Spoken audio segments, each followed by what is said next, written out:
Bonjour, bonjour à toutes et à tous. Alors, je suis ravie aujourd'hui de vous présenter Robert Savoie.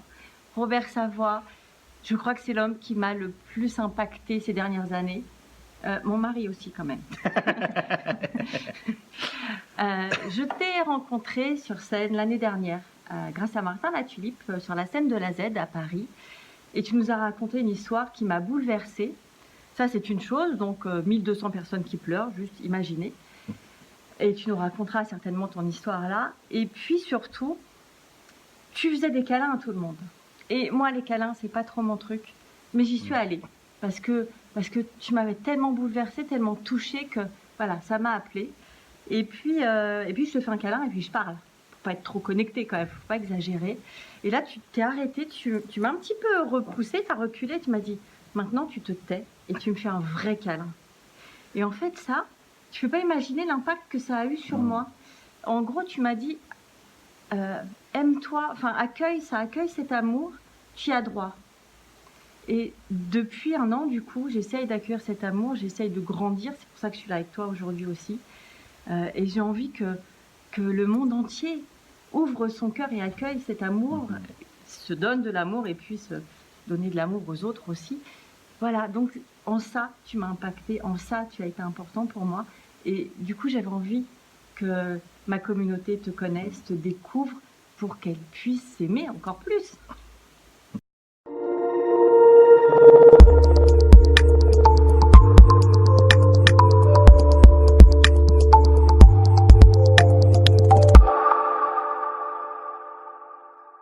J'aide les personnes, j'accompagne les personnes à s'aimer, à trouver l'amour de soi. Alors, toi, je sais que c'est quelque chose qui te parle aussi.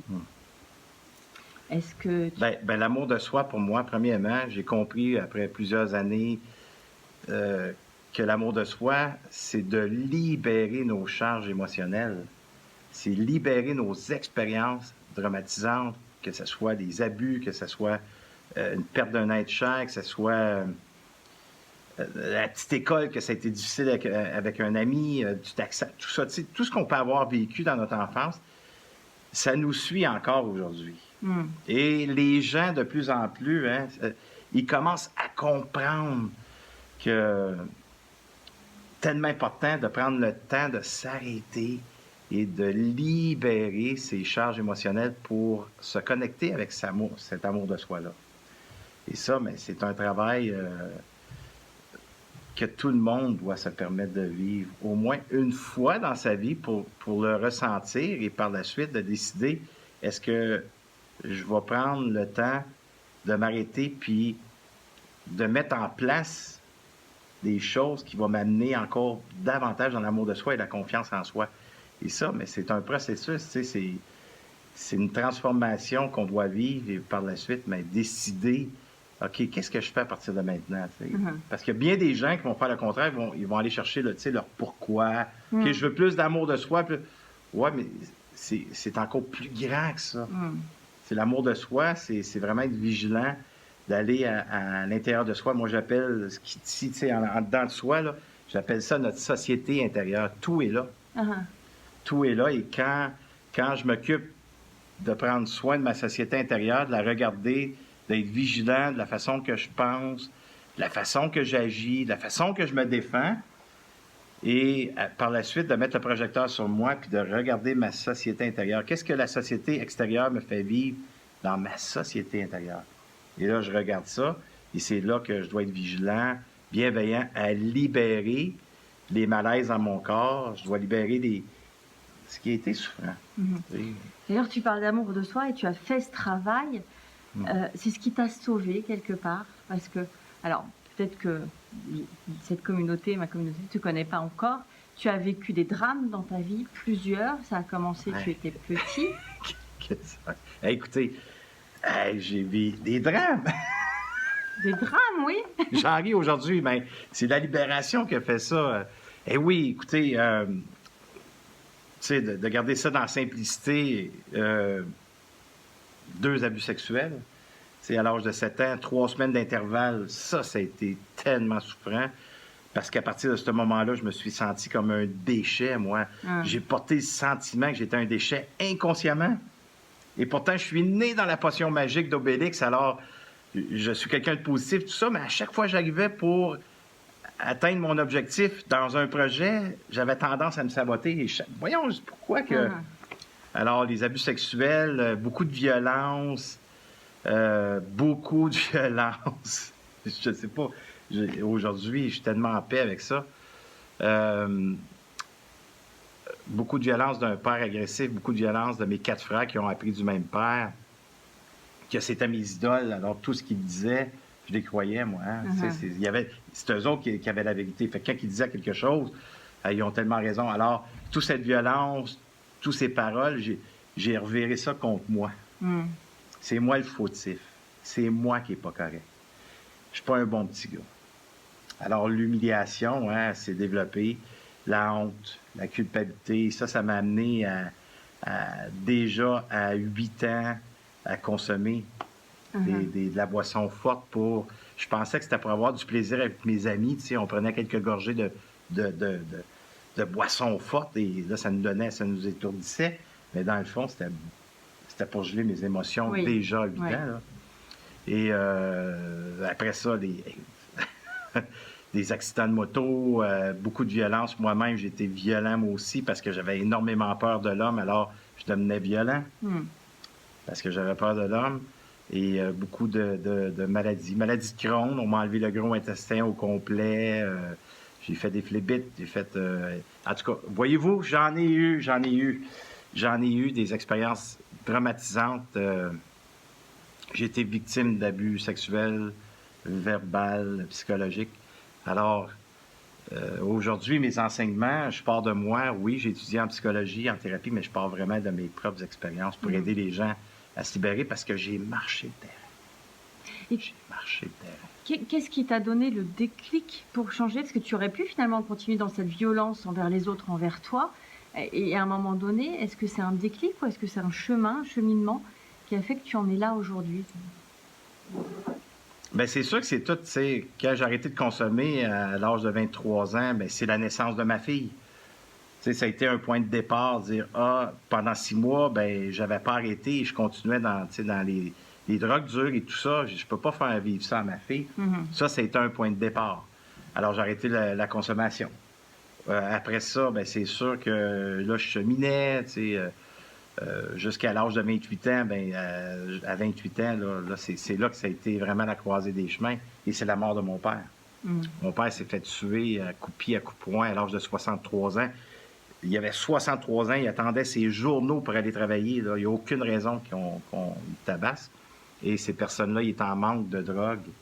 Et ils l'ont tué pour 40 euros. Et 55 $ environ pour les Canadiens, mais 40 euros.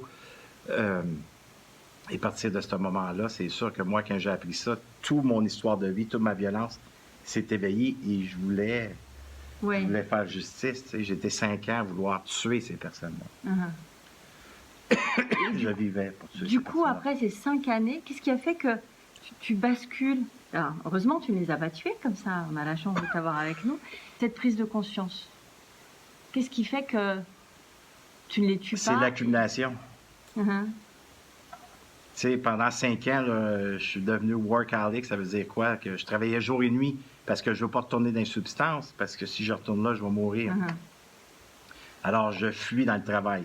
Alors, c'était mon moyen, moi, de fuir, de ne pas ressentir. Oui. Et c'est vrai que quand on vit comme ça, des agressions, des drames, souvent, on fuit. Alors, on fuit dans l'alcool, on fuit dans la drogue, on fuit dans le travail, dans le faire, parce que quand je fais, je ne ressens pas. Quand on se drogue, on ne ressent pas. Quand on boit de l'alcool, on ne ressent pas. On annihile cette souffrance. Et puis, est-ce que toi, en tant que victime de tout ça, qu'est-ce que tu ressentais au fond à l'intérieur de ton corps? Est-ce que c'était de la salissure, de la noirceur, du vide? C'est le vide. Le vide et beaucoup de souffrance, que j'étais devenu confortable dans cette souffrance.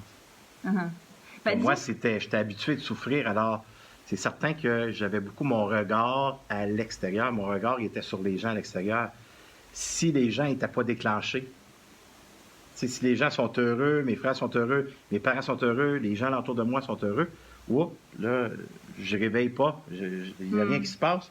Fait que là, ça va bien, mais la souffrance est là. Alors, c'est quand que ça allait pas bien, là, et là, c'est là, que j'essayais de sauver, j'essayais de voir ce que je pouvais faire pour qu'ils soient heureux, répondre à leurs besoins. Mais quand on fait ça, et quand je faisais ça, mais c'est sûr que je suis pas à l'écoute de soi, là. Je sais Et pas. cette souffrance-là, à l'intérieur, c'était souffrant parce que l'humiliation, hein, j'ai développé de l'humiliation, la honte de soi, la honte de qui j'étais. Ça, c'est souffrant. Je sais pas si tu connais le mécanisme du psychotrauma. En psychotrauma, par exemple, on est violé ou agressé. Qu'est-ce qui se passe? C'est le corps se met en alerte et disjoncte. On se dissocie, en fait. Et c'est une manière de ne pas mourir, en fait. Le taux de cortisol augmente tellement que la dissociation fait qu'on n'a pas d'arrêt cardiaque et on reste en vie. C'est une protection du corps, une protection physiologique, biologique. Quand on revient à soi, ce qui se passe, c'est que la noirceur est là, la souffrance est là, et le seul moyen de ne plus souffrir par rapport à ce qu'on a vécu, c'est de nouveau se dissocier.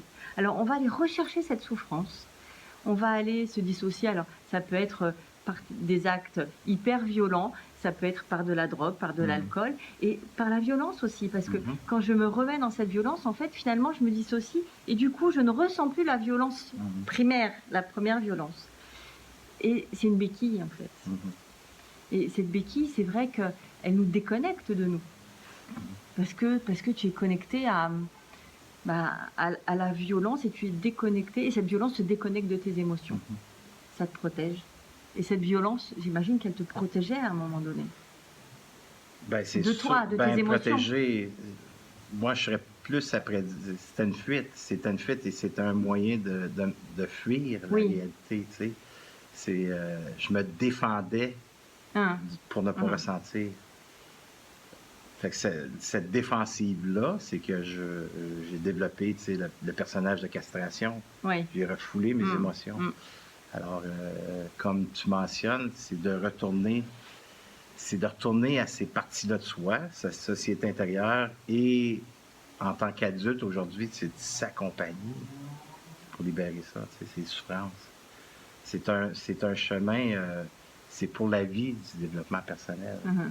C'est pas juste un travail de dire « Ah, OK, j'ai nettoyé, c'est fini ».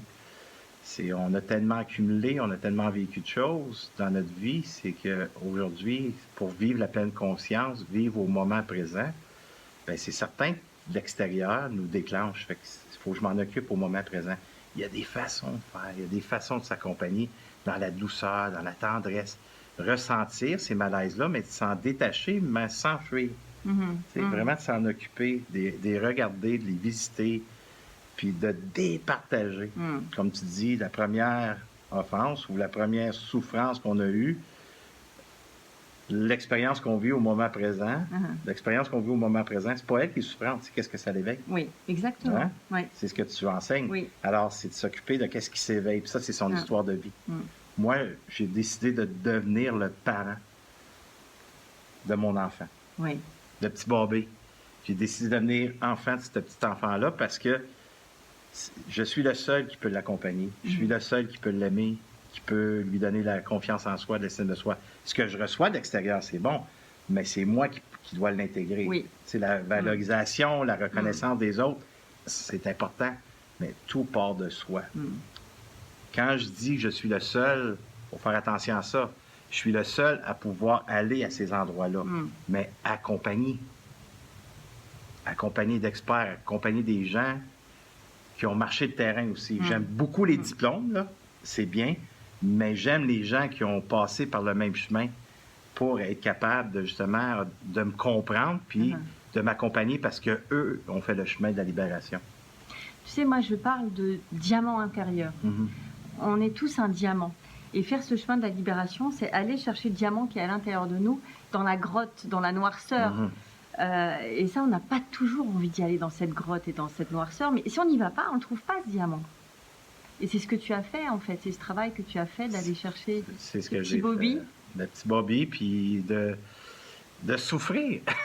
Oui. C'est de souffrir pour un moment. Tu sais, les gens qui écoutent vont dire Il est masochiste. Oui!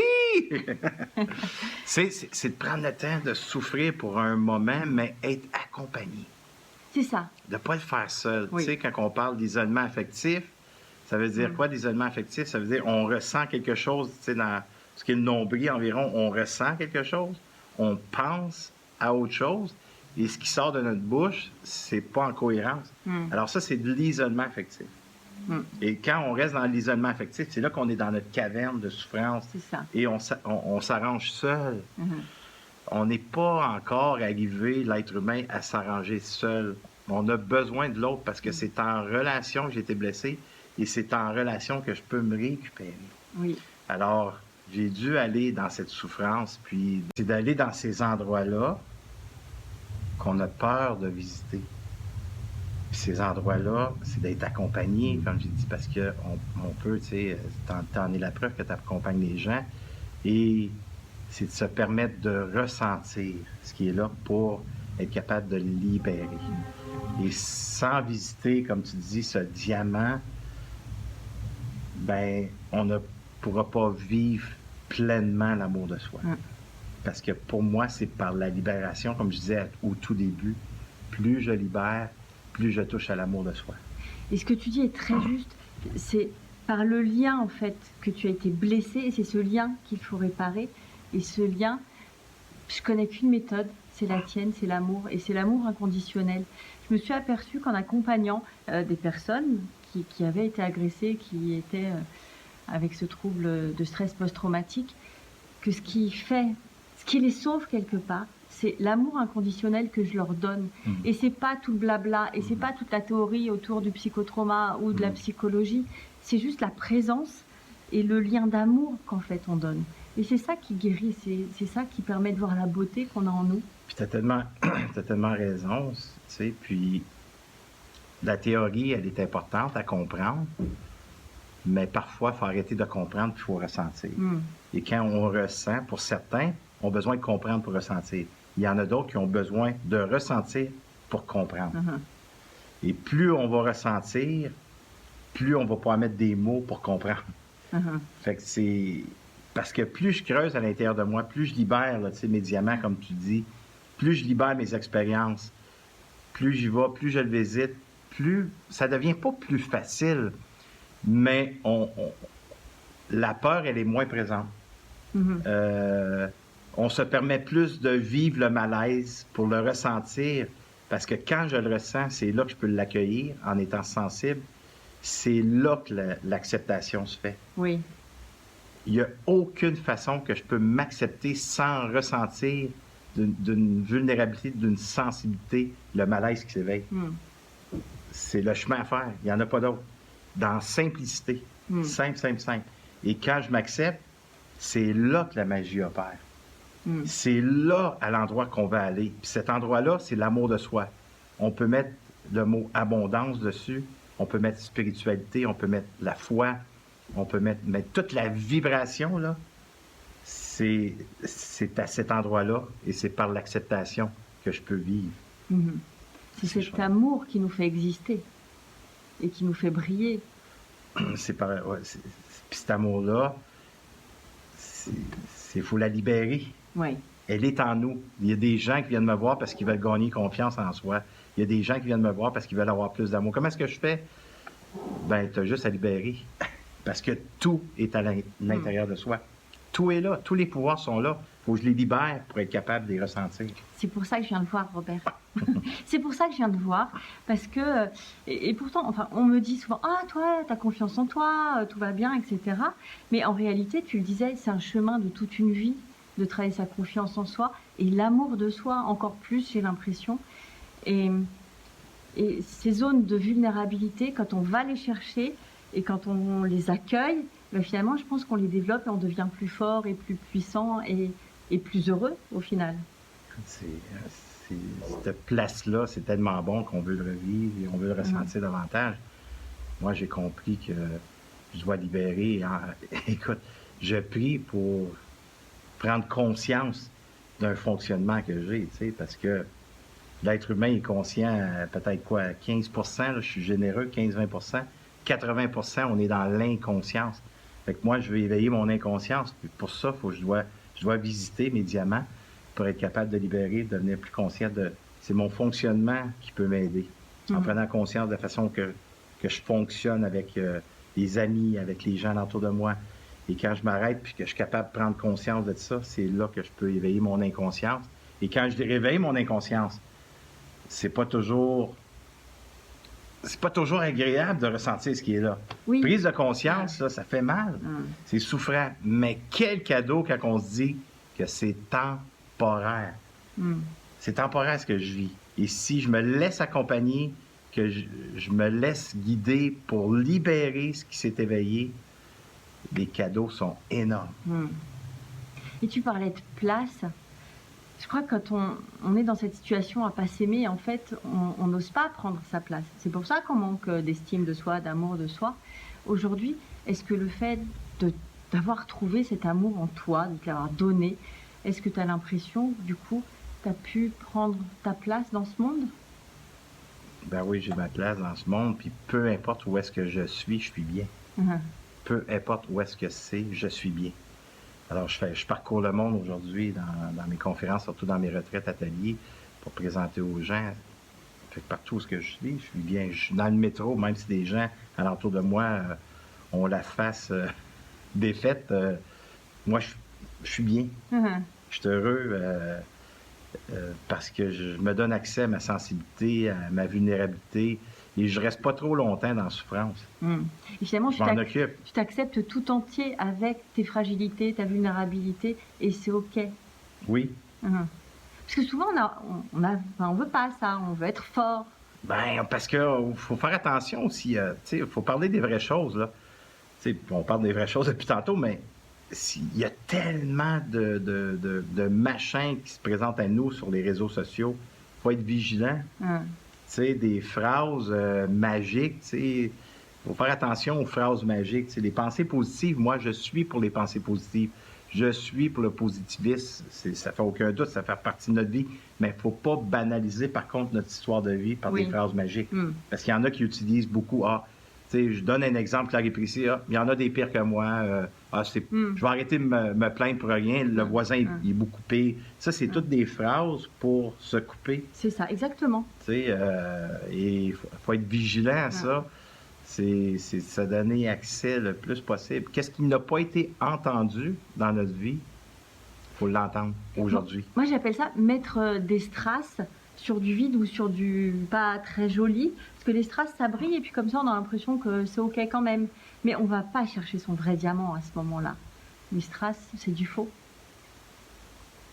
Et l'idée de tes retraites, c'est de nous apprendre à... Enfin, pour moi en tout cas, parce que j'utilise cette image de diamant, à devenir un vrai diamant, à aller le chercher là au fond de la grotte et à aller chercher ses souffrances aussi, à accepter tout son chemin. Les deux sont ensemble. Les deux, le côté sombre, que tu dis, nos souffrances, le côté sombre, le côté lumineux. Si je veux juste illuminer, je veux juste briller, il y a une grande partie de soi qu'on oublie et on ne pourra pas être dans la pleine amour de soi, cette magie qui opère en nous. On ne pourra pas y goûter autant que si je me permets de vivre les deux pour être en cohérence. Pour que les deux... Si je regarde au ciel la nuit, puis je veux voir les étoiles, il faut qu'il y ait du noir. Oui. Aussi simple que ça. C'est pas compliqué. Effectivement, on a besoin de ces opposés pour exister aussi. Et c'est Caroline, que tu connais bien, Caroline Gauthier, qui me disait il n'y a pas très longtemps, tu n'as pas de diamant sans carbone. Donc si tu enlèves le carbone de toi, c'est-à-dire cette blessure, cette tache noire, tu n'as plus rien, tu n'existes pas, tu n'es pas un diamant. Donc pour exister, il faut aussi exister avec ses vulnérabilités, avec ses blessures, accepter. Et accepter cette blessure, ça ne veut pas dire forcément accepter ce qui nous est arrivé ou cautionner ce qui nous est arrivé. J'ai beaucoup de victimes qui confondent les deux. C'est pas parce qu'on accepte et qu'on pardonne qu'on est OK avec ce qui nous est arrivé. Non, il ne faut pas devenir ignorant.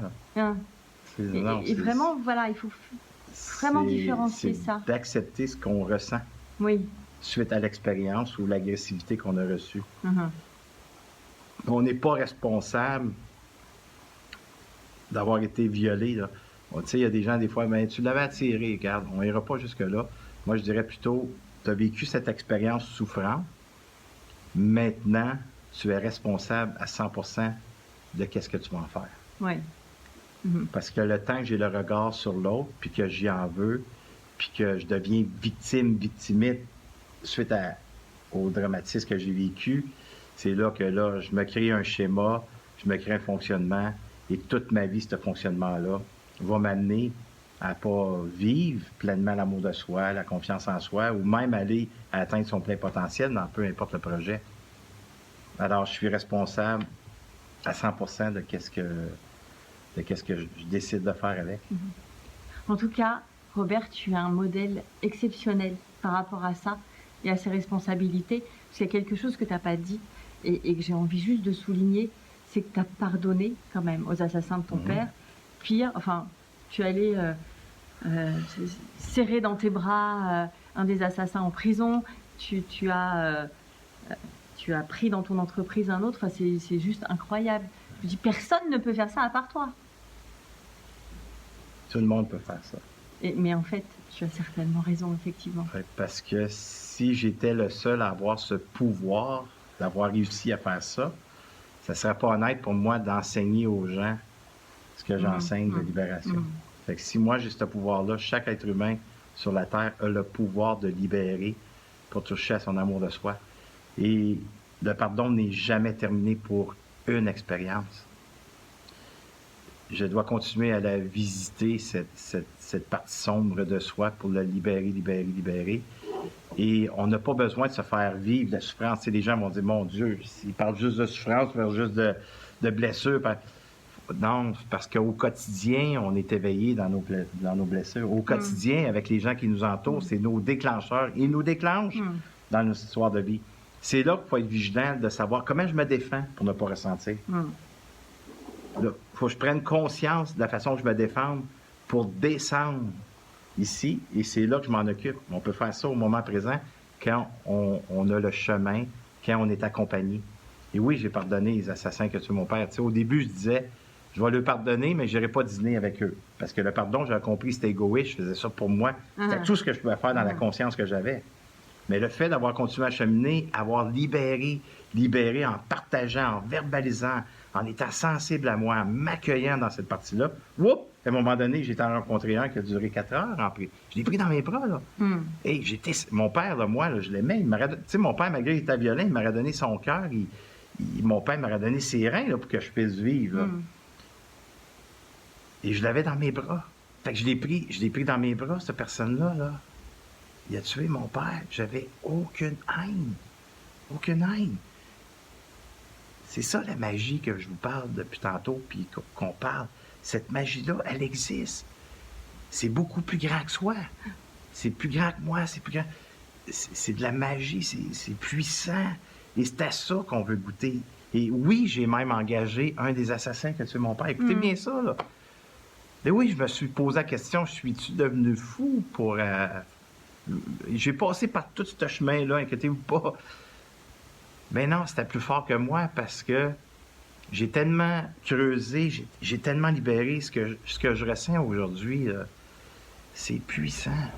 Puissant. Puis tout être humain sur la Terre peut arriver à ressentir ça. Et quand je reviens à la personne que j'ai engagée dans mon entreprise, quand j'arrive pour donner son revenu, là, je suis assis devant mon ordinateur, avant d'appuyer sur le bouton là, pour y envoyer son revenu, je dis à ma conjointe, mets tes mains sur mes épaules, on va payer celui qui a tué mon père. Vous ne pouvez pas vous imaginer ce qui s'éveille en dedans de moi. Ça, c'est puissant. Je veux pas appuyer tout de suite parce que qu'est-ce qui s'éveille, c'est tellement bon. Puis je vais vous poser une question. À qui je fais du bien? À moi. Je le fais du bien à moi quand je fais ça. Et ça fait du bien aux autres.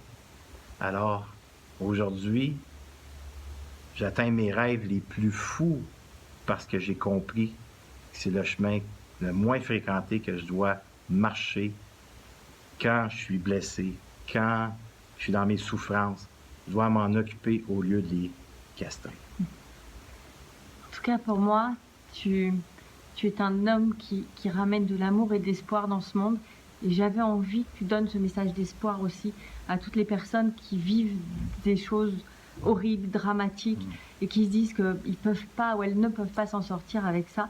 Tu es la preuve vivante que c'est possible si on se donne de l'amour, si on se connecte à cet amour, qui est effectivement, je crois, plus puissant. C'est la force la plus puissante qui existe au monde, l'amour, en fait. C'est tellement. Ben oui, l'amour, c'est. Pour moi, là, quand on parle d'amour, selon moi, là, c'est Dieu. Mhm. Je sais pas comment est-ce que vous l'appelez, là. Départager la religion, là. Selon moi, je mets le mot Dieu parce que c'est ce que j'ai eu comme enseignement, là. On peut dire. Il y a des gens qui disent abondance, vibration, énergie puissante. Tu sais, on a tous les mots, là. Utilisons le mot qui nous fait le plus vibrer. Mais l'amour de soi, c'est cette énergie qui est puissante, qui est Dieu pour moi. Et quand je me connecte à cette énergie puissante-là, il n'y a rien qui peut être aussi grand que ça.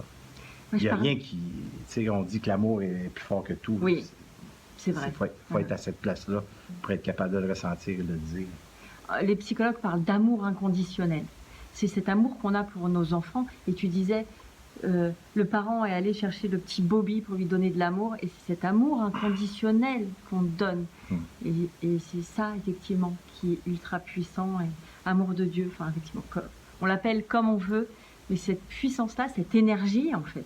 C'est de l'énergie puissante qui nous fait vibrer tout le corps. Alors, si tu avais, je sais pas, un mot encore à dire à ces personnes, qu'est-ce que tu aimerais leur dire comme message d'espoir ou d'amour ou d'abondance? La dernière chose que j'aimerais dire aux gens qui sont présents, plus tu as souffert, plus tu peux être heureux. Alors, si tu as connu des traumatismes, des chocs terribles dans ta vie, plus tu as souffert, plus tu peux être heureux. Alors, si tu t'en occupes, je te garantis que si tu t'en occupes, tu vas toucher à quelque chose de super grand parce que tu vas être béni et ces bénédictions vont se présenter à toi parce que tu t'en occupes. Mais pour ça, tu dois marcher le terrain. Pour ça, je dois me permettre encore de ressentir ce que j'ai ressenti. Et c'est ça qui fait peur aux gens. Mais c'est le plus beau cadeau que tu peux t'offrir en marchant le terrain, de ressentir, de l'accueillir, de le libérer pour vivre cette puissance qui est en toi. Et tu vas avoir toutes les bénédictions au monde que tu mérites, parce que tu les mérites, c'est sûr, mais pour ça, tu dois te donner ce chemin-là à vivre. Alors c'est ce que je viens de me donner. Je suis au week-end retraite Phoenix. C'est cet amour que je viens de me donner. Donc tu en fais partout, en Belgique, en France et au Canada, enfin dans le monde entier. Te rencontrer, te connaître, pour ceux qui ne te connaissent pas, c'est juste un cadeau magnifique à se faire. Je te remercie énormément. Merci. Du Merci cadeau à tout le monde. que tu me fais et que tu nous fais à tous. Et puis merci d'être là et d'exister et de partager tout ça. Et voilà, je suis ravie. Merci à vous. Merci. N'hésitez pas à partager cette vidéo parce que je sais qu'autour de vous, on mérite tous de s'aimer plus et d'avoir plus d'amour. Donc n'hésitez pas à partager. Au revoir.